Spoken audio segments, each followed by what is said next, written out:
Hi friends, ഇന്നിവിടെ തയ്യാറാക്കാൻ പോകുന്ന മത്തി വറുത്താണ്. അതിന് കുറച്ച് മത്തി എടുത്തു വെട്ടി തേച്ച് കഴുകി എടുക്കുന്നുണ്ട് കേട്ടോ.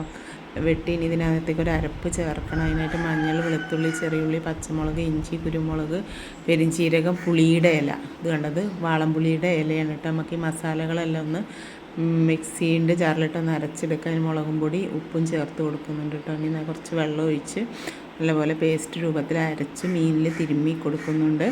ഇനി നമുക്കിതൊന്ന് വറുത്തെടുക്കണം കേട്ടോ. അതിന് ചീൻചട്ടി അടുപ്പ് വെച്ച് എണ്ണ ഒഴിച്ച് കൊടുത്തു. ഈ പുളിയുടെ വാളംപുളിയുടെ ഇല ചേർക്കുമ്പോൾ പ്രത്യേക ടേസ്റ്റാട്ടോ മീൻ വറക്കുന്നതിന്. ഇനി നമുക്കിതൊന്ന് ഇട്ട് കൊടുക്കാം കേട്ടോ മീൻ വറക്കാനായിട്ട്. അപ്പോൾ എല്ലാവരും ഇതുപോലെ ഒന്ന് ഉണ്ടാക്കി നോക്കുക. ഈ വാളംപുളിയുടെ ഇല വെച്ചൊന്ന് അരച്ച് മസാല ഉണ്ടാക്കി നോക്കണം കേട്ടോ. നമുക്കൊന്ന് മറച്ചിട്ട് കൊടുക്കാം. നല്ല സ്മെല്ലൊക്കെ വരുന്നുണ്ട് കേട്ടോ. കരിവേപ്പിലയുടെ ഇല ഇട്ട് കൊടുത്തിട്ടുണ്ട് കേട്ടോ.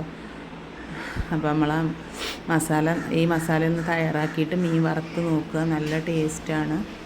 ഇനി നമുക്കിതൊന്ന് എല്ലാം ഇതേപോലെ ഒന്ന് വറുത്ത് കോരിയെടുക്കണം കേട്ടോ. അപ്പോൾ എല്ലാവരും ഇതുപോലെ ഒന്ന് ഉണ്ടാക്കി നോക്കുക. നമ്മൾ രുചികരമായ മത്തി വറുത്തത് ഇവിടെ